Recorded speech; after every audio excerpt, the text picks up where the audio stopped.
Да.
Да, да, где уже тут сидишь, да.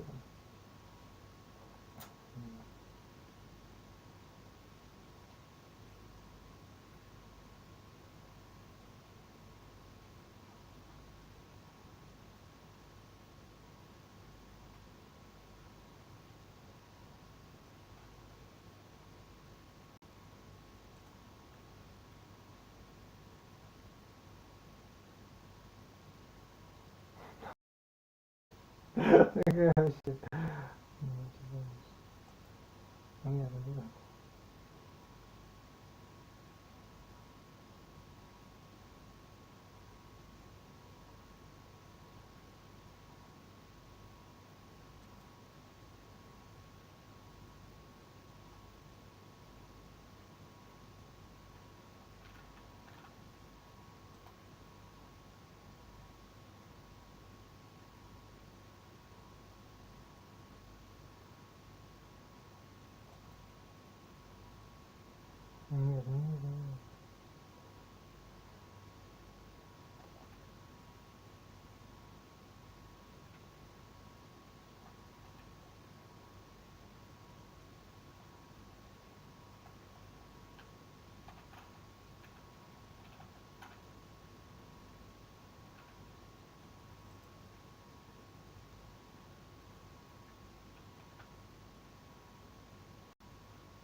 Нет, народных нет. Да нет.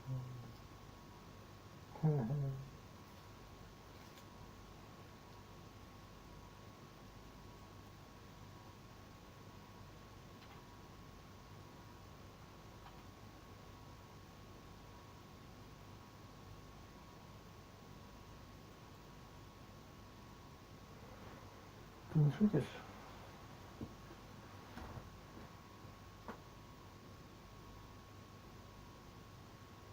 Кто ты такой?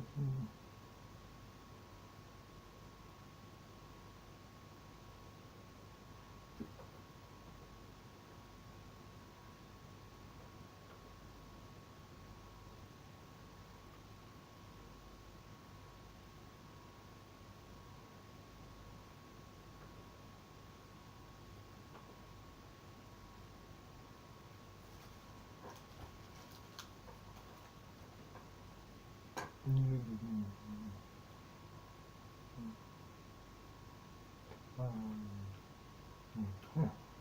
Фу.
Такую ссылку на кого?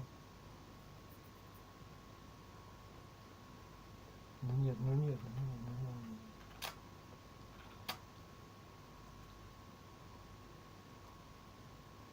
нет. Ясно.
Ну нет.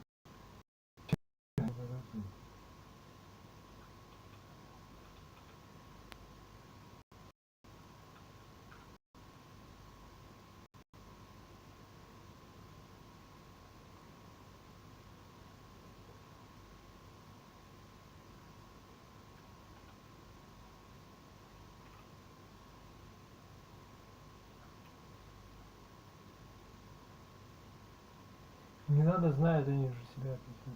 Нет, нет, да, вот она, извините. Ну да.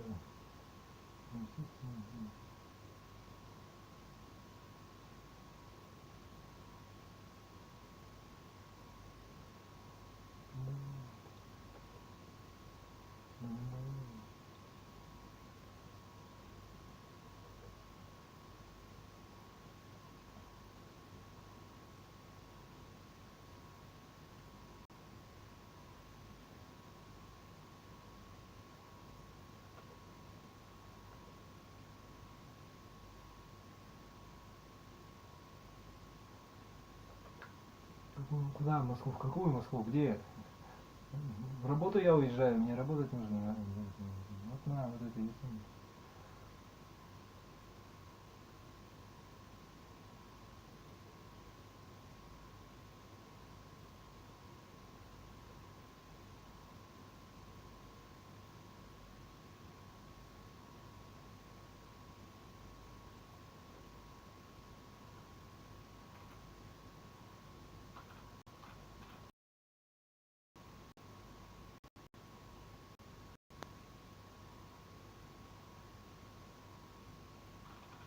Нет, наоборот. Меня что, туда кто-то берешь, что ли? Что, в чем проблема? Нет, возьмут я, наоборот, нет, за себя нет. Наоборот, ну наоборот, ну вот нет.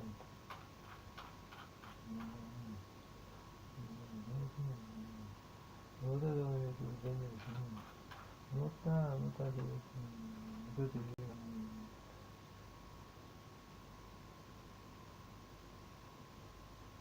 Ну нет,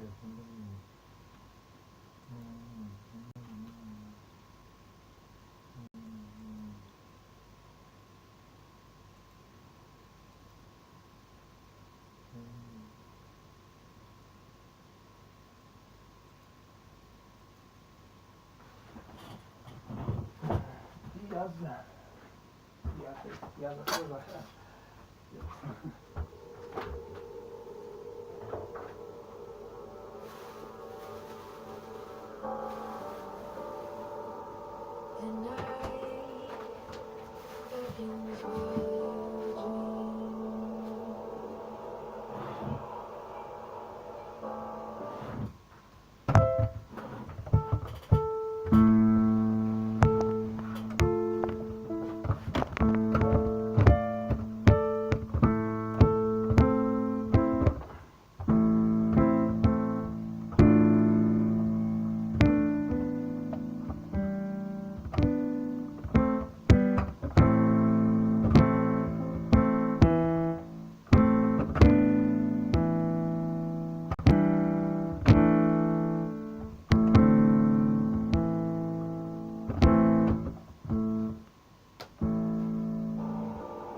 Первое и самое главное правило. Лить трафик на завтра. Не лить трафик на вебинар через неделю, через 2 недели, за 10 дней. Это все слив вашего бюджета. Второе правило. Следить за подрядчиками по трафику и не доверять им слепо. Часто наши таргетологи, специалисты в контекстной рекламе заливают нам всякую чушь в уши. Они рассказывают о том, что что-то невозможно, не бывает в вашей нише много трафика, что регистрация должна стоить дорого или еще что-то. Ну, в общем, не слушайте их. Пожалуйста, всегда тестируйте несколько подрядчиков по трафику. Самое главное, ваша задача выстроить систему оповещений перед вебинаром. Недостаточно один раз человеку кинуть ссылку, чтобы он пришел на ваш вебинар. Еще один лайфхак. Я вам рекомендую попробовать вторым шагом брать телефон пользователя. Вы, может быть, и ненавидите, когда у вас берут телефон, но когда вы берете телефоны у большого количества пользователей, а ваш вебинар действительно интересный, то, уведомив их заранее смс-кой и заботливым автозвонком, вы значительно повысите конверсию из регистрации на вебинар в приход на него.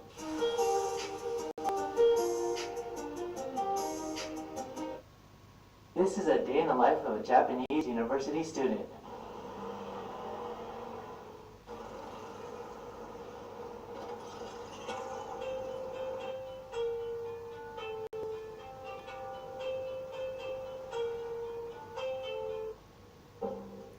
This is Yusuke, 22-year-old Japanese university student living in Yokohama, part of the greater Tokyo area. Upper class. He lives in a 2-story house with his parents, as it's within commuting distance to campus. In fact, it's fairly common in Japan for people to continue to live with their parents even after graduation, well into their adult working career. And like most Japanese salarymen, he also prefers to take a bath at night, so he forgoes a morning shower. So Yusuke is your typical 4th-year Japanese college student with a good balance of school coursework, part-time job, and social life, which we'll all get into in this video.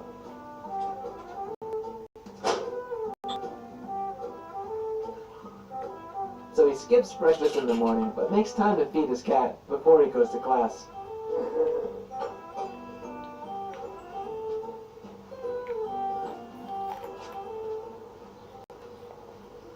His house is about a 10-minute walk to the nearest train station, which is not bad at all. And as a student, Yusuke is able to purchase a Tekiken, which is a commuter pass allowing him to take unlimited rides on the specified route between his home and school.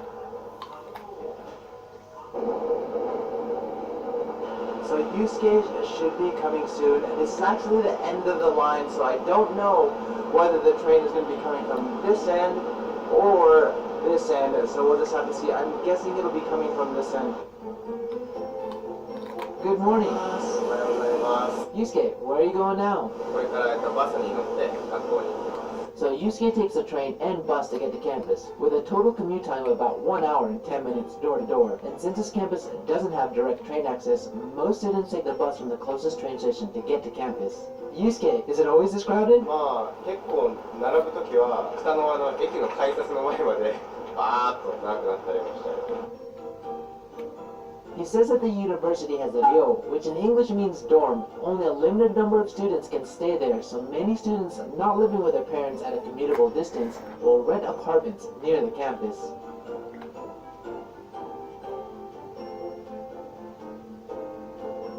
This is Yusuke School, Keio University, one of Japan's top universities. So Keio, like many Japanese universities, don't just have one large campus, but rather is made up of multiple campuses. Shonan Fujisawa campus, where Yusuke attends, is one of 10 plus campuses spread throughout the greater Tokyo area. A student's study focus will dictate which campus he or she attends, and since Yusuke is a policy management major, he attends this campus. Yusuke, why is the campus so quiet? ちょっと今日朝が早い時間なので静かかもしれない。あとこのキャンパス大きいのに人数が少ないから結構静かな時はあります。 Do people drive to school?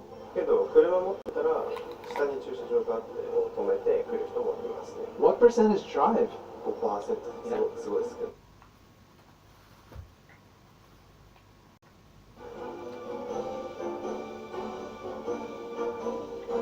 Yusuke So it's customary in Japan to take off your shoes when entering the house to keep it clean. And this also applies to some public facilities at the school. Most gyms in Japan, just like this one, you need to bring a second pair of indoor shoes. I personally appreciate how clean it is in Japan. This campus is a pretty nice gym, open to all students. He says that you need to pay at other campuses, so I guess it really depends on which one you go to. Do you do that every morning? 時々大体空手を週3、4回やってるけど、それがその練習ができない時にあそこ行ってますね。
So, what are we doing now? ちょっとだけ勉強とか宿題とかやろうと思うんで、この辺が一人用の席があるんで、そこでやろうと思います。In his fourth and last year at university, he can opt to take an easier schedule as his future job once he graduates Ничего так с размахом оказалось. has already been decided. In fact, it's typical for Japanese university students to start their formal job hunting process in the winter of their third year, and by summer of their fourth year, most will have guaranteed their future job. Well, just as long as they graduate in March.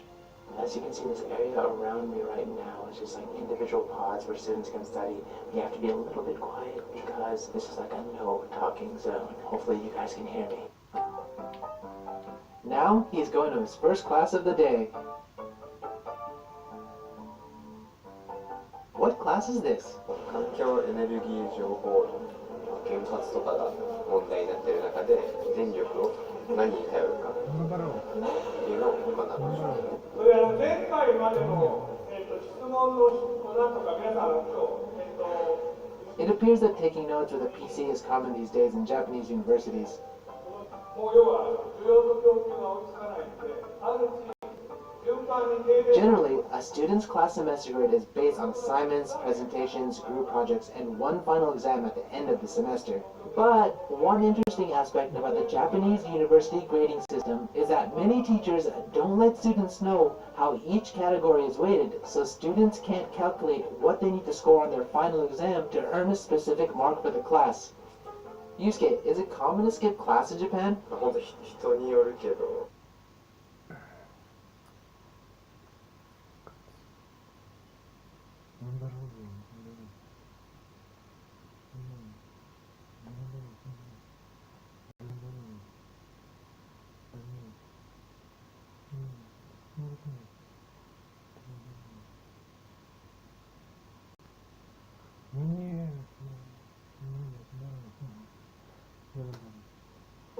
あと学部にもよるかもしれない。 He says that some classes allow for 3 よるけど、あと学部にもよるかもしれない。 He says that some classes allow for 3 absences, which many students use, but departments like medical school, which have strict mandatory class, make it difficult to skip.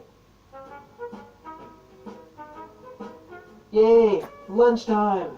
So he's meeting up with his friend at the Gakushoku, also known in English as the school cafeteria. Damn, they left their belongings unattended at the table, and he has his MacBook in there. Wow, Japan is so safe. If you look closely, all the food is priced under $5, making it affordable for all students.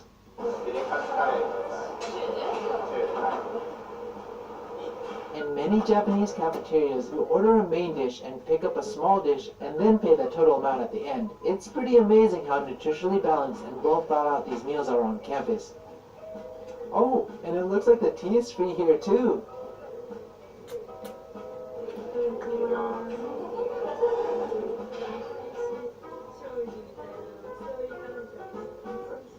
So Yusuke is just having lunch with his friend right now. You see how inexpensive the lunches here are on campus, and they have a pretty good selection.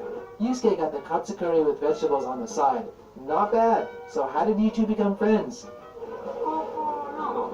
You two always eat here? Alright, so where do you go then?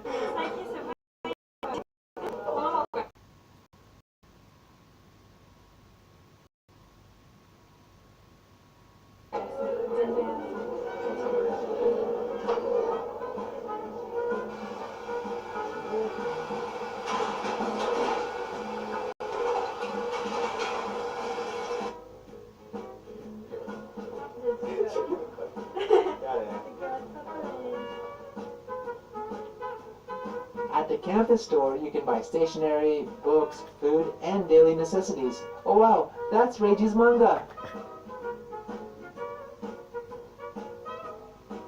Do you buy textbooks here? オンラインでも買えますし、先生の本がここに集まってたりするから、それを買うのもいいし、あとは結構PDF でここに集まってたりするから、それを買うのもいいし、あとは結構PDF で授業の資料が先生が上げてくれるので、それを見たりもします。So where are we going now? 今ちょっと空き時間ができたから、自分の空手教室の作業をしにラウンジに行きます。While many first, second, and third year university students have 15 to 23 course hours per week, seniors have much less, like Yusuke who has only 9 course hours per week. So he takes advantage of his extra free time to train in karate, and even has created an online karate training program, which he promotes on his social media channels. So today, Yusuke only has 3 hours of class and the other 6 hours the day after tomorrow, meaning he only goes to campus twice a week. So, this is his last class of the day, but since I can't film inside of this one, I'll just wait outside. Oh, there he is, leaving campus with some of his classmates. Wow, a big line at the bus station again. So where are you guys going now? 友達に会いに今から駅に向かいます。Do you study a lot? します。テスト前とかには特に。めっちゃします。 How many hours? 何時間ものによりますけど、大変なものは普通に6時間とかかかったり、1日、本当に大変なやつは。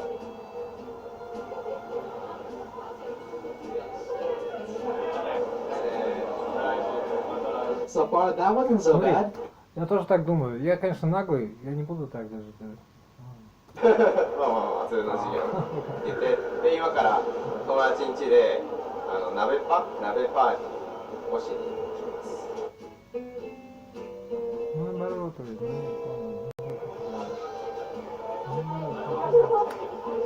By the way, nabepa means hot pot party in Japanese. It's a common winter food in Japan, and many friends and families alike gather to eat hot pot at each other's homes. Before going home, they need to stop by at the supermarket to get ingredients for the hot pot. The beautiful thing about Japanese hot pot is that it's so easy to prepare. Most supermarkets offer a selection of pre-made soup flavors. Boil that in a pot, and then just add whatever meats and vegetables the group likes.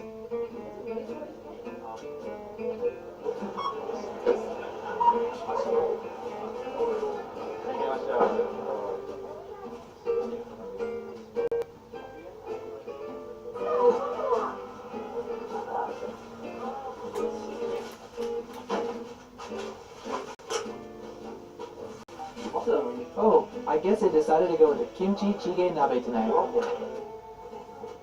Are you guys all the same age? ここの家の黒い人が一番年上で、僕とユウスケと女の子が一緒の年齢で、あの子が一番下です。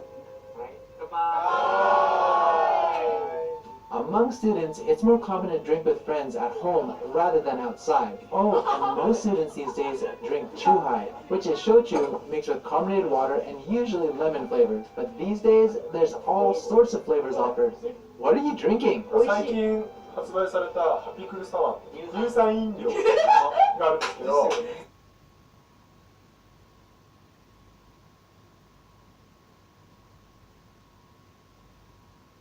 その味のお酒がちょっと新しく発売されて、 What's that? 赤ワインをこうなんやかん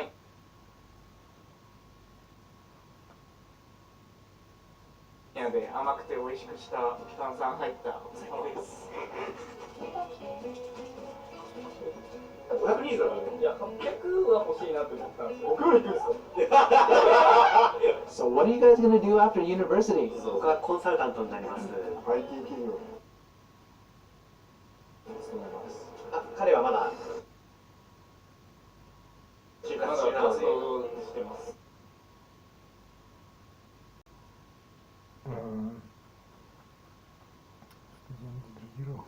銀行員になります。うわ、なんかさっきりしてる。外資系の銀行員になります。うわ、なんかさっきりしてる。外資系の外資系の銀行員投資銀 Do college students drink a latte? してる。外資系の外資系の投資銀 Do college students drink a lot these days? 人による感じですね。そのグループがサークルっていうのがあって、その所属してるサークルの雰囲気によって全然変わっちゃう感じです。僕らは割とおとなしい。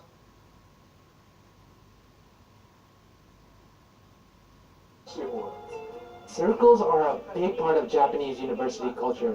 There are many different circles to join, like tennis circles, basketball circles, dance circles, and the list goes on. Many members will join and practice together, while other members will simply join the circle to make friends and attend drinking get-togethers held outside of practice. And usually, there's a lot more drinking events than practices. イエーイ！ピンポパピポパピンポンパピンポンパピンポン。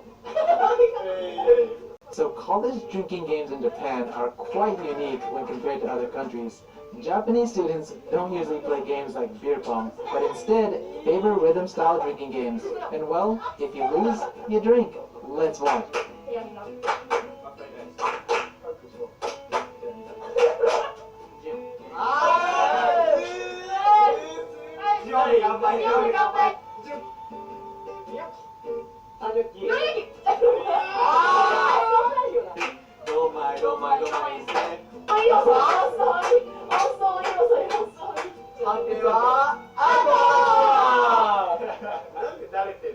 'Just in case you don't know, the table with the futon blanket is called kotatsu. It has an electric heater on the underside of the table and a futon blanket draped around to keep it warm. It's a very common heater on the underside. Oh no, the table with the futon blanket is called kotatsu. It has an electric heater on the underside of the table and a futon blanket draped around to keep it warm. It's a very common in traditional Japanese homes, but you'll only see it brought out in the winter.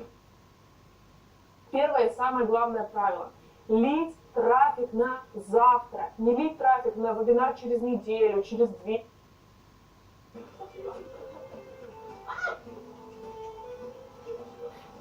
So basically they're going to be playing this the rest of the night, maybe until the last train comes, and then I'll go home. But this is like basically the day in the life of a Japanese university student. What do you guys think? If you guys want to check eVGENIY's social media, then I'll definitely leave a link in the description, so check that out. And if you want to see what I'm doing in the daily, check out my Instagram account. If you like these day in the life videos, I have so many that I already made, so leave a link in the description.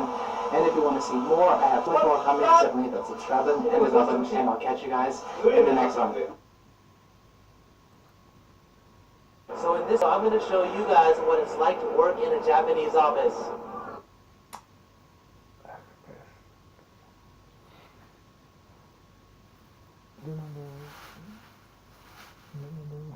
Я тебе такой.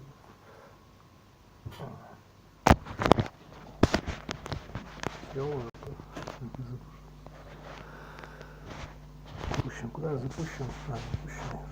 Не запущенный, ты запущенный.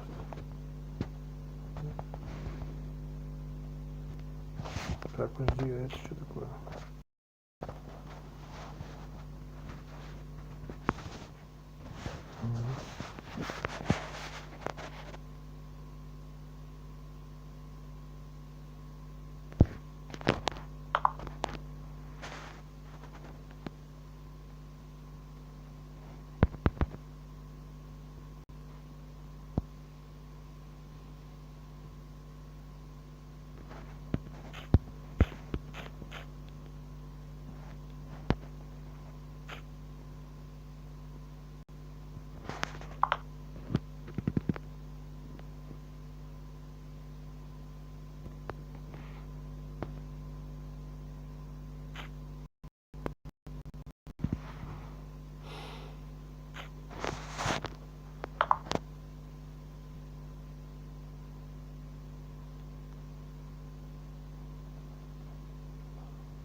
Раздражает вообще просто. Наоборот, не надо, наоборот. Да, вот это есть, ты можешь довести для себя даже это. Вот это есть, да, из-за этого ты болеешь. Серьезно, да? Ладно. Нет такой задачи, в конце концов.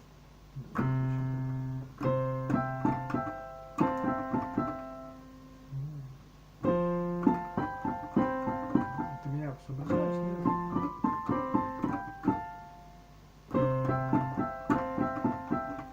Не соображаю.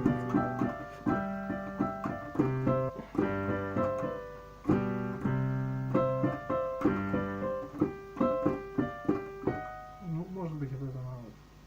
Смотри, аналогия, как ты учишься писать, тебе же не надо писать красиво. Как писать?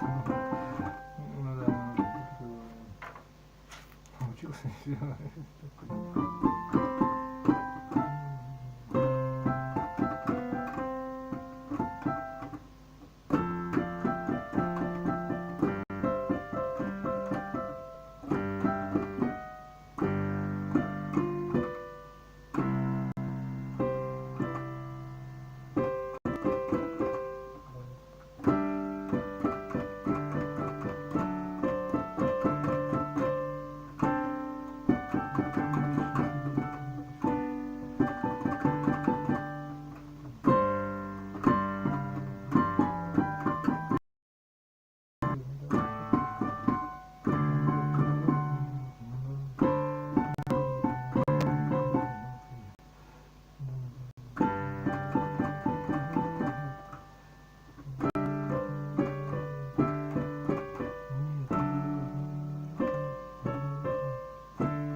их хватает.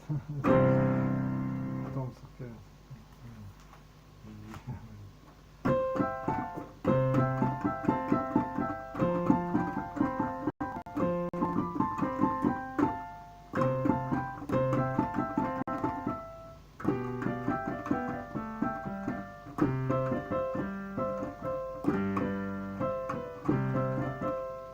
может быть, что-то в России штуки для меня, дыры какой-нибудь.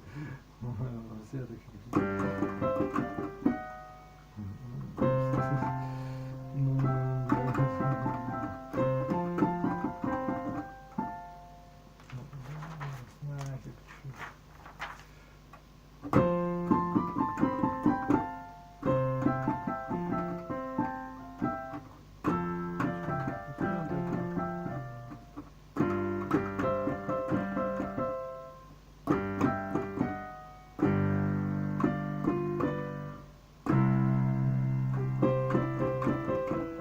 Местности какой-нибудь, да. Вообще тогда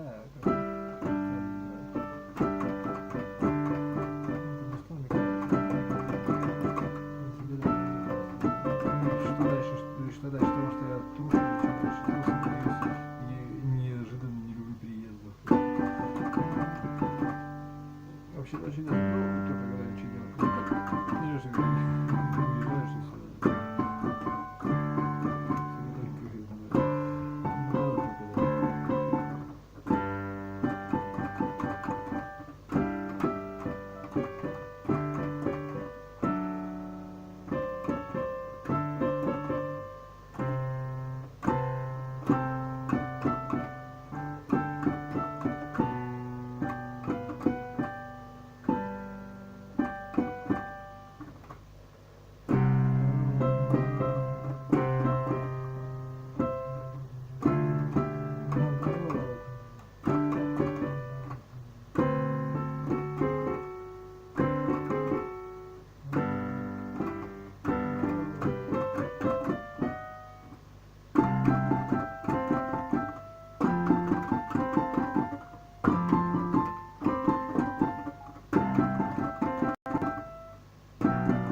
иначе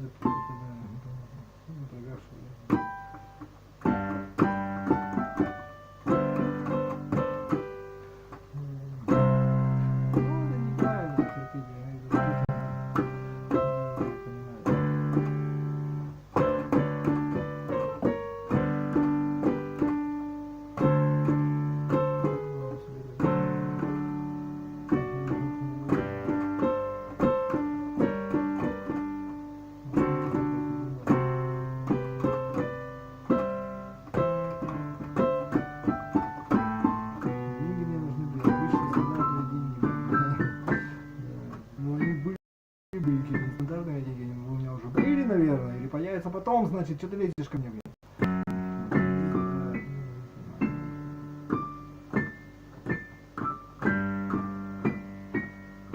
Каждый гораздо, то есть, ну, так и есть,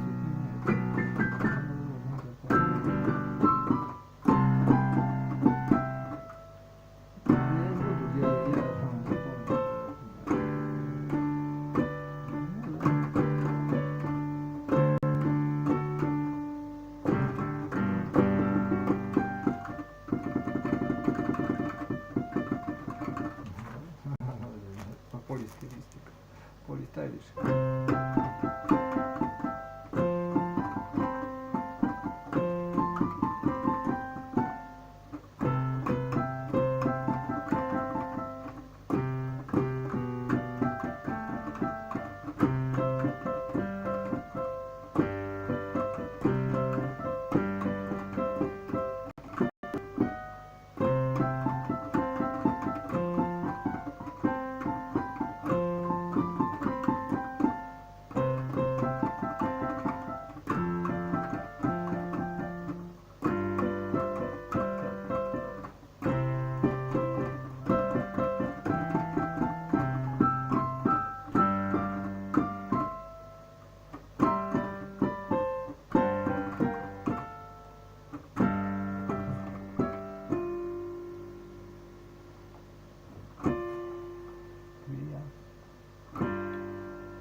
Туда просто.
As you saw in the title, I've made $6,249 from game development as a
высекли. Самое печальное все в этом, знаешь что?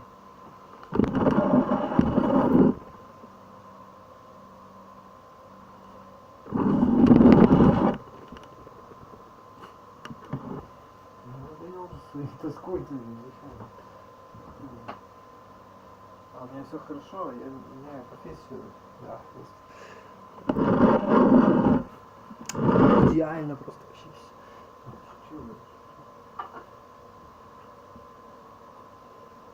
Он же действительно все замечательно.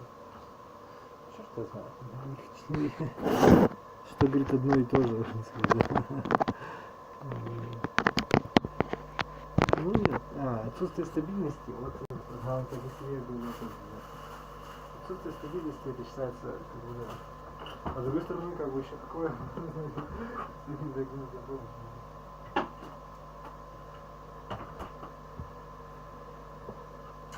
В завтрашнем дне уверенности.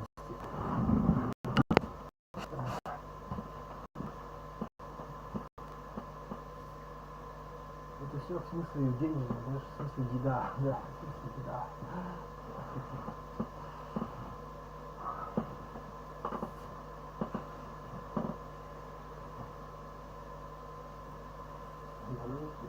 Вот Магадан написал, чего они не могут мне это не судьба, говорит, наоборот, нормально.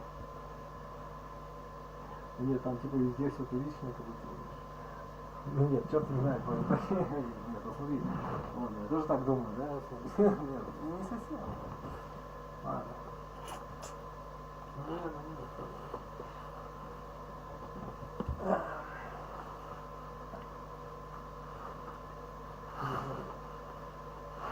Ты зачем мне это не тронул ехать? Почему куда-нибудь? Фортепиано его... То есть, нет, аккомпаниатор это аккомпаниатор. Зачем это аккомпаниатор? Аккомпаниатор это же не концертмейстер.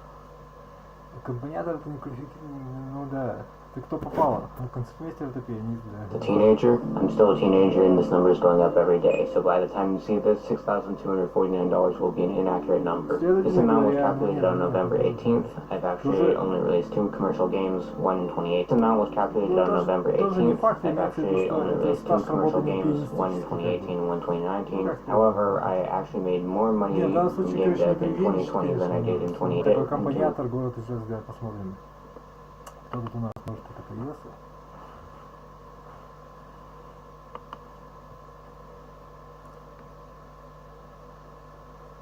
Кто ты такой-то, дорогой, нет, ну да, да.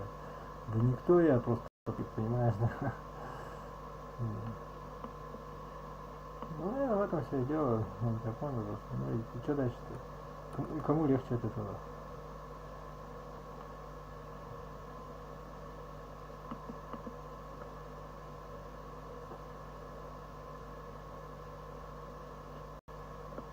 Знаешь, я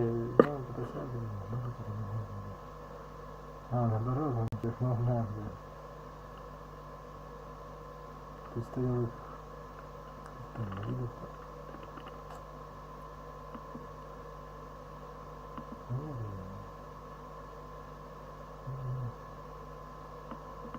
Видишь, жертву.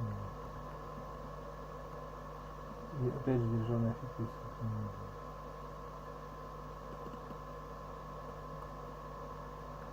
Да нету там ничего. Ну нет. Я просто так это я.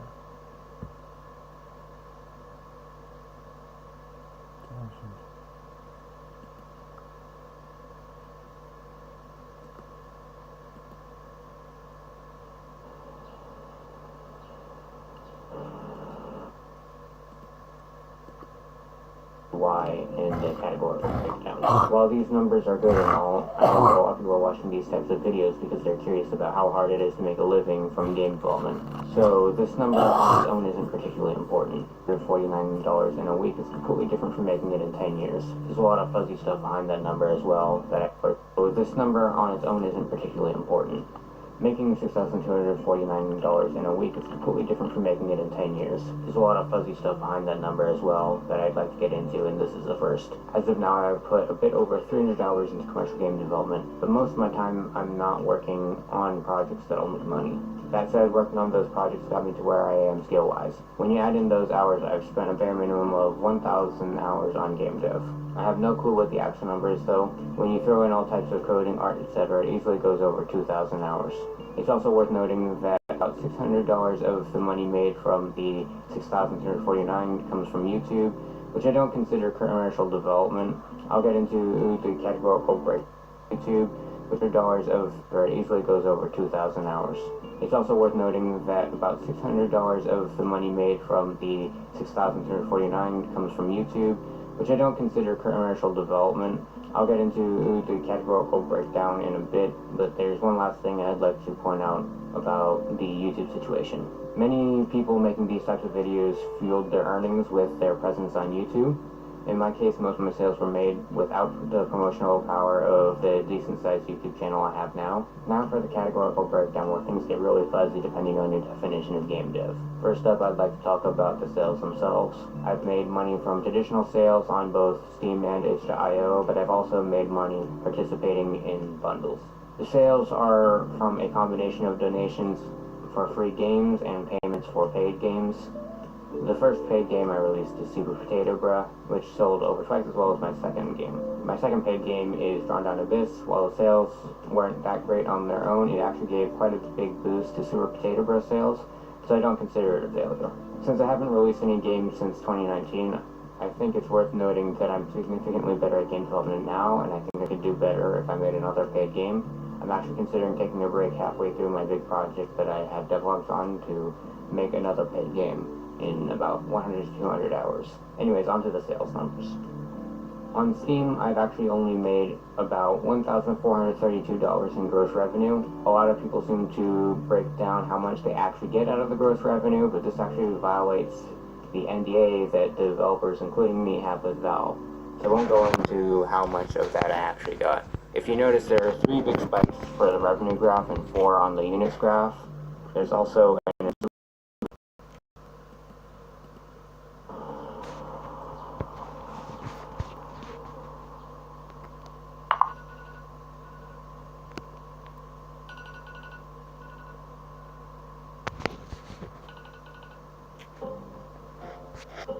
This is Yuzuchi, a 20-year-old female working as a cosplayer in Tokyo, Japan, and this is how she starts her unique workday. Her day starts later than most, as she was working late last night, which we'll get into later on in this video, but it's safe to say, this is not going to be like a day in the life of an average Japanese salaryman. How long does it take you to wear makeup?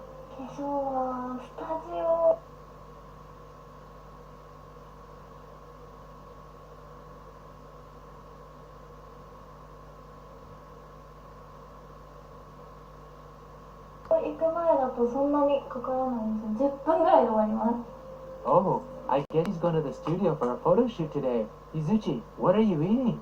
サラダとサンドイッチとおにぎりをいつも食べます。 She actually gets her food from the convenience 6 times a week, which is pretty common, especially for younger Japanese living in the city. It's quick and it's cheap. Living in the city from the convenience. サンドイッチとおにぎりをいつも食べます。 She actually gets her food from the convenience 6 times a week, which is pretty common, especially for younger Japanese living in the city. It's quick and it's cheap.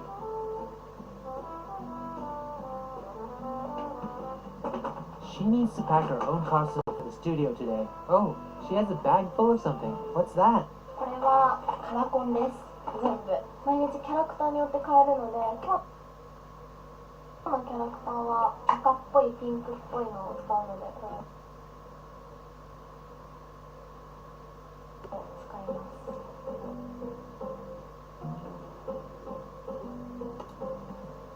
So how many costumes do you own? 10何着あると思う。 And what's your favorite? 今のはこれですね。薄亀そ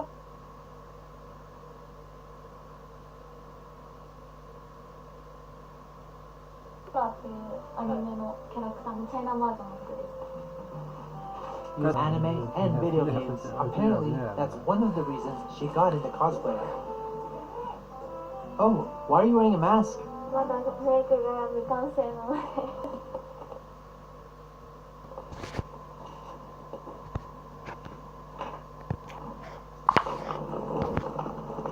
As a cosplayer, her workplace varies day by day, depending on the cosplay event location and photo shoots.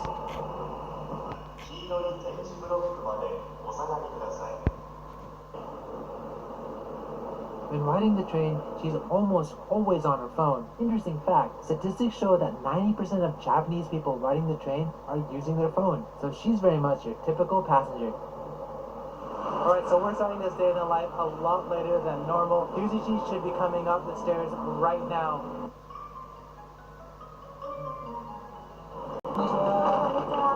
Why do you have an umbrella? あ、なんか今日天気悪くなるみたいなのでこんにちは Why do you have an umbrella? あ、なんか今日天気悪くなるみたいなので持ってきましたはい Before becoming a cosplayer, Yuzuchi worked as a Japanese chica idol, performing with an underground group of young girls in a highly choreographed song and dance in events and live houses. The famous girl idol group AKB48 also started as chica idols, but now Yuzuchi has since transitioned into a full-time cosplayer.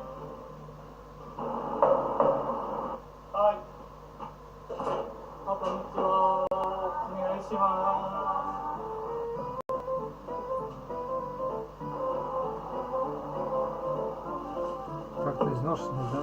Yuzuchi, how did you get started in cosplay? やってみたらっていう誘いを受けてそれでイベントにまず行ってみてそしたら楽しかったってなって続けてます As a cosplayer, she often gets offered to model for professional photographers like today. This is one way she earns her living. She's also able to make money by attending major events once or twice a month.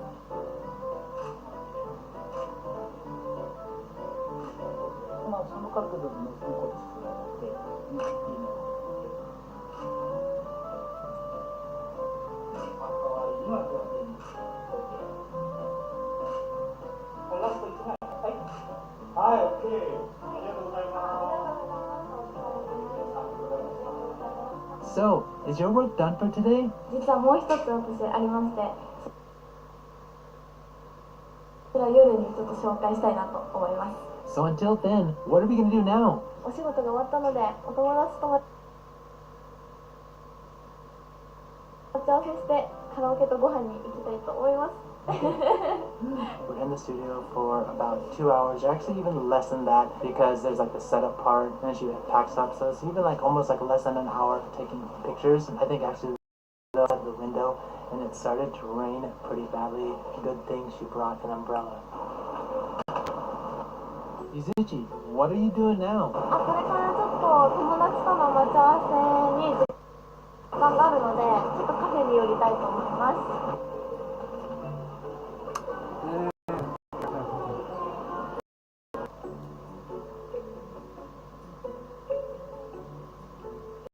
So what are you doing now? これからコスポっていうコスプレのアプリで写真を投稿します So in Japan, there's a dedicated cosplay app called Cospo, and it allows Yuzuchi to generate additional income every time a picture uploaded picture. It's a picture every day.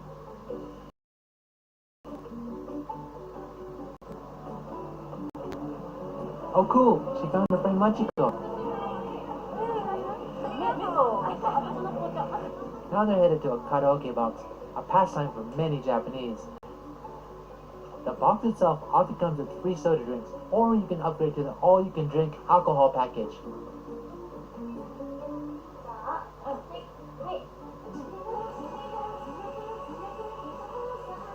Unlike other countries, karaoke in Japan is generally a private affair among friends, and while some Japanese even go by themselves during the day, many Japanese take advantage of the private space to let loose in the evening among friends.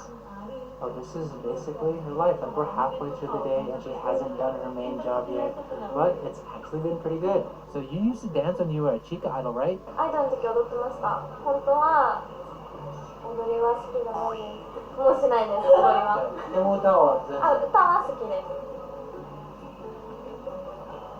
Oh, it looks like the rain has let up a little bit. Nice. Now they're headed to an izakaya restaurant for dinner, also known as a drinking restaurant. Izakayas will often ask customers to take their shoes off and put them in a shoe locker like this.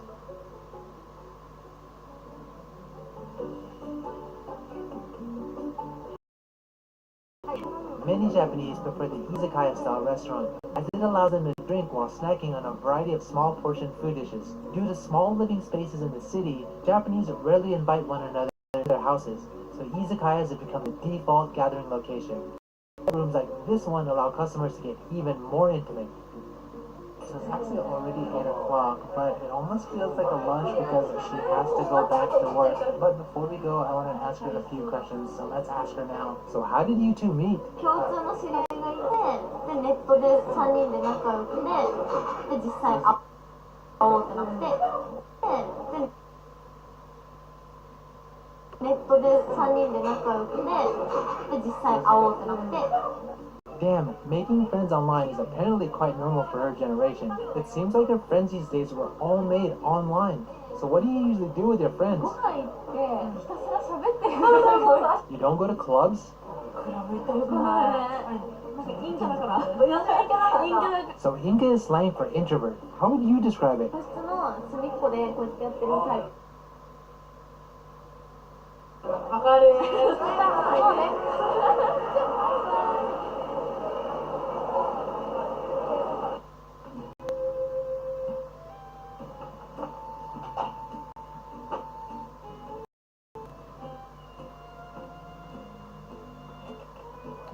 Вот это и есть, наверное, диалог, вот этот, да.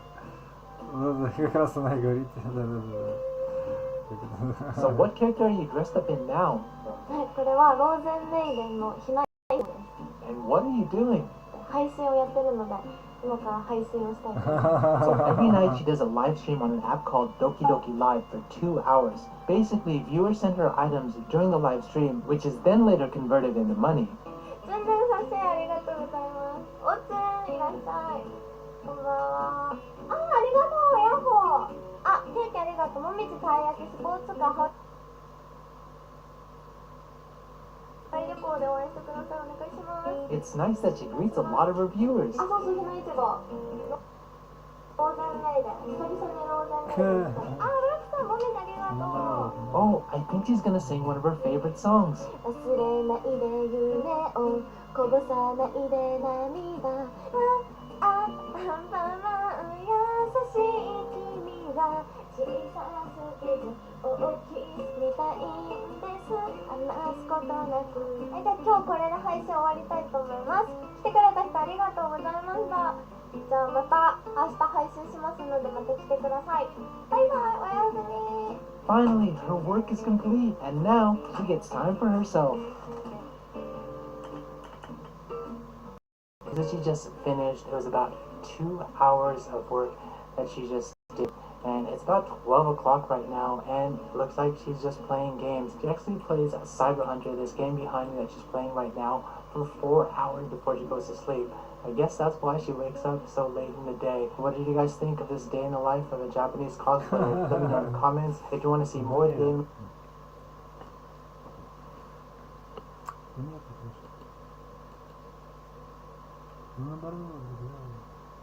Ты думаешь, мне это так нравится, что ли? Ну, тоже я понял. Нет, лучше в дурке лежать.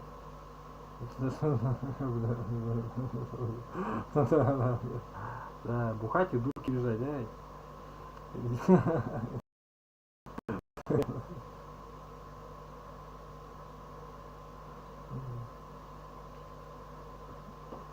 Ну, меня другое не впечатляет, понимаешь? Другое на месте что-нибудь, другое не да, понимаешь?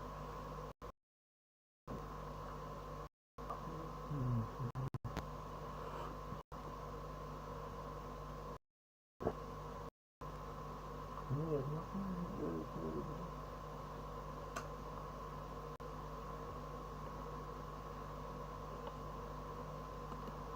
A number of lifetime units total. The 3 spikes are associated with specific events.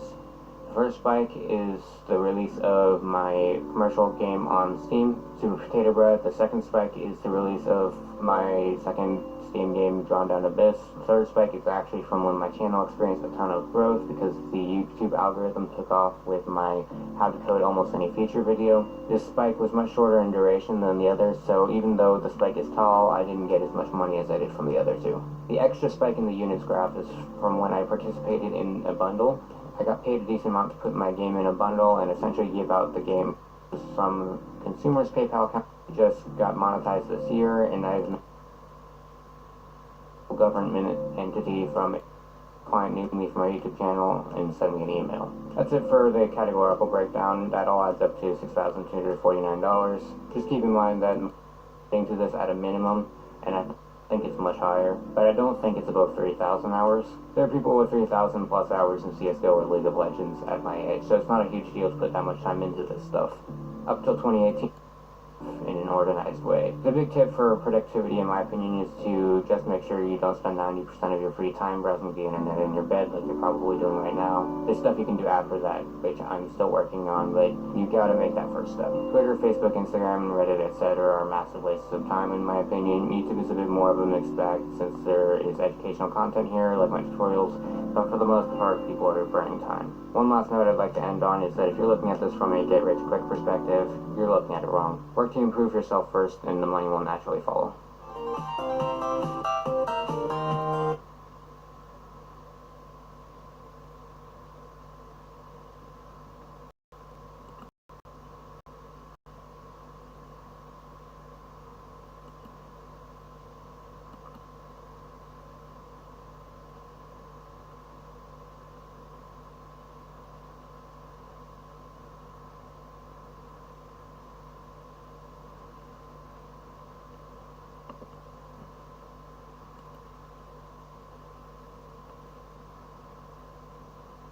Как-то раз я просто залипал в ютубчик и жевал бутеры, как вдруг...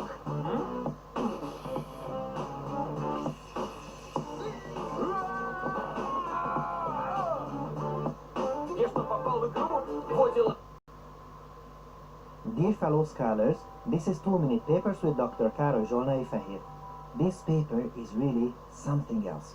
Scientists at NVIDIA came up with an absolutely insane idea for video conferencing. Their idea is not to do what everyone else is doing, which is transmitting a video to the person on the other end. No, of course not. That would be too easy. What they do in this work is take only the first image from this video and they throw away the entire video afterwards. But before that, it stores a tiny bit of information from it, which is how our head is moving over time and how our expressions change. Absolutely outrageous idea, and of course we like those around here. So, does this work? Well, let's have a look. This is the input video. Note that this is not transmitted, only the first image and some additional information, and the rest of this video is discarded. And hold on to your papers, because this is the output of the algorithm compared to the input video. No, this is not some kind of misunderstanding. Nobody has copy-pasted the results there. This is a near-perfect reconstruction of the input, except that the amount of information we need to transmit through the network is significantly less than with previous compression techniques. How much less? Well, you know what's coming, so let's try it out. Here is the output of the new technique, and here is the comparison against H.264, a powerful and commonly used video compression standard. Well, to our disappointment, the two seem close. The new technique appears better, especially around the glasses, but the rest is similar.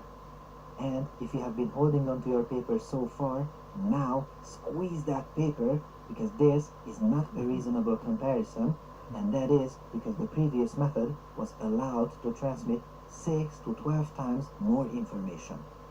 Look, as we further decrease the data allowance of the previous method, it can still transmit more than twice as much information, and at this point there is no contest. This bitrate would be unusable for any kind of video conferencing, while the new method uses less than half as much information and still transmits a sharp and perfectly fine video. Overall, the authors report that their new method is 10 times more efficient. That is unreal. This is an excellent video reconstruction technique, that much is clear. And if it only did that, it would be a great paper. But this is not a great paper. This is an absolutely amazing paper, so it does even more. Much, much more. For instance, it can also rotate our head and make a frontal video, can also fix potential framing issues by translating our head and transferring all of our gestures to a new model. And it is also Это как бы что, оформление, что ли, идет? Ладно, я понял тебя.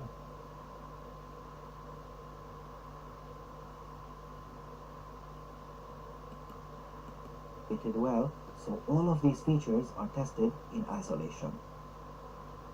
So, look at these two previous methods trying to frontalize the input video. One would think that it's not even possible to perform properly given how much these techniques are struggling with the task until we look at the new method. My goodness, there is some jumpiness in the neck movement in the output video here and some warping issues here, but otherwise very impressive results. Now, if you have been holding onto your paper so far, squeeze that paper, because these previous methods are not some ancient papers that were published a long time ago. Not at all. Both of them were published within the same year as the new paper. How amazing is that? Wow! I really liked this page from the paper, which showcases both the images and the mathematical measurements against previous methods side by side. There are many ways to measure how close two videos are to each other. The up and down arrows tell us whether the given quality metric is subject to minimization or maximization. For instance, pixel-wise errors are typically minimized, so lesser is better, but we are to maximize the peak signal-to-noise ratio. And the cool thing is that none of this matters too much as soon as we insert the new technique, all of these. And we are still not. So we said that the technique takes the first image, reads the evolution of expressions and the head pose from the input video, and then it discards the entirety of the video, save for the first image. The cool thing about this was that we could pretend to rotate the head pose information, and the result is that the head appears rotated in the output image. But what if we take the source image from someone and take this data, the driving key point sequence, from someone else? Well, what we get is motion transfer. Look, we only need one image of the target person, and we can transfer all of our gestures to them in a way that is significantly better than most previous methods.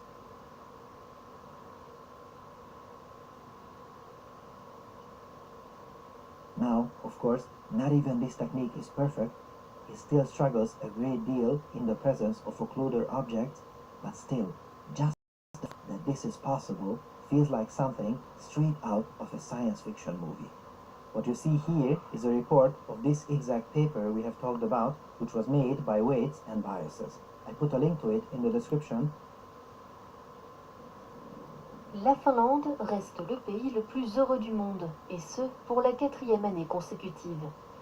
Le classement réalisé depuis 2012 sous l'égide de l'ONU compare 150 pays selon plusieurs critères, comme le PIB, des indices de solidarité, de liberté individuelle, de corruption, ou encore le propre ressenti des habitants. Et pour les Finlandais, leur pays ne manque pas d'atouts.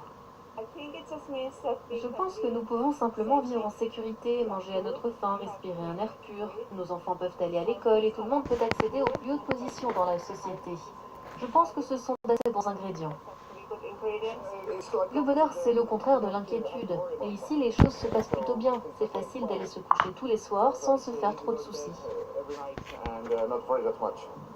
Plusieurs facteurs peuvent expliquer la première place de la Finlande, comme son très haut niveau de vie, ses services publics performants et ses vastes étendues de nature. Des spécificités qui ont permis aux habitants de garder le moral.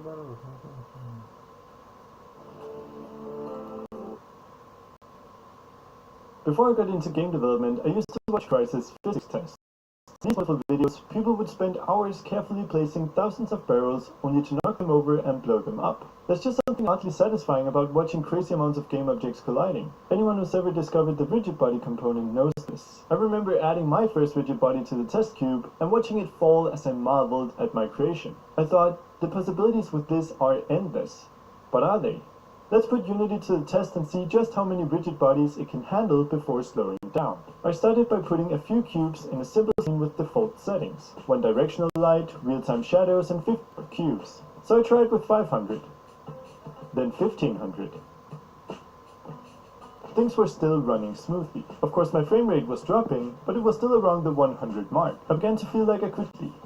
At 3000 cubes, my frame rate started falling below 30, but I couldn't stop there. I increased the total amount of cubes to just over 6000, and the result was, well, with an average FPS of 2, there was room for improvement. So I started by increasing the fixed time step. This value determines the amount of time between physics calculations. So naturally, if we increase it, the rate of these calculations will be reduced, and so Unity will spend less time on physics each second. This led to some very clear improvements. Just increasing it from the default 0.02 to 0.04 effectively tripled my frame rate. Setting it to 0.06 resulted in an average FPS of 14, and going all the way up to 0.1 gave a reasonable average frame rate of 24. 0.1 gave a reasonable average frame rate of 24. The problem with raising the fixed time step too much is that you start to be able to see each physics update, which makes our collisions look laggy again. A fixed time step of 0.1 means 10 physics updates per second, which is definitely noticeable. And on top of that, I was still seeing massive frame drops. So next I turned to graphics quality. If we could spend less time on graphics, we might be able to allocate more time to physics. So I tuned the render settings all the way down and disabled the scene light. This definitely helped, but it didn't make as big an impact as I was hoping. If we look at the profile, it's pretty clear why. Actually, rendering the scene only took up around 10% of the processing time, so making the scene easier to render wouldn't make too much of a difference. Finally, I turned to the physics settings. I tried adjusting all the values, but nothing seemed to work, except for when I turned on adaptive force. Adaptive force is a special technique in physics that compensates for numerical errors when dealing with a stack of objects. Since we are stacking 6000 cubes on top of each other, I think it applies here. And just as predicted, my average frame rate went from 24 to 33, and more importantly, instead of dropping all the way down to 3 FPS when things got the most tough, it will now stay above 16. But before we start praising this setting, there's something we have to take into consideration. Look at interpolation, extrapolation, collision detector. Editor itself comes with a bit and spawn a cube on each vertex. This way I could create models in Blender.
Спать.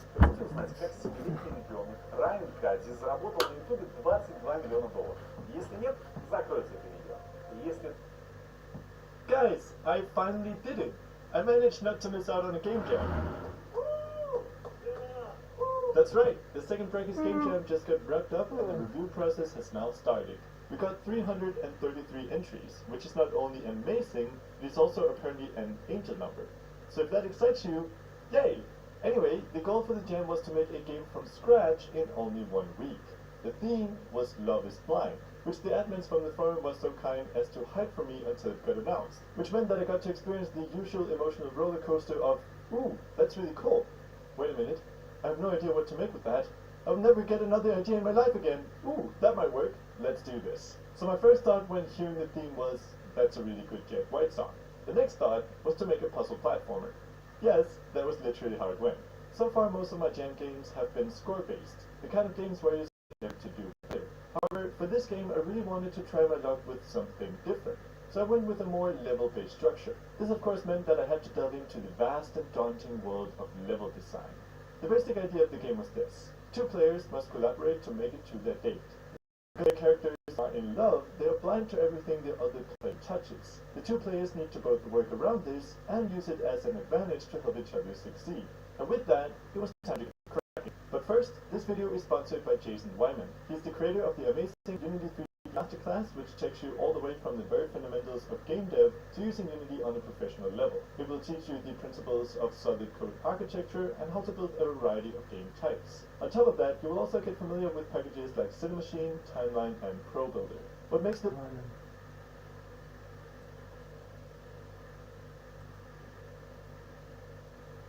Судьба. Судьба. Судьба. Судьба.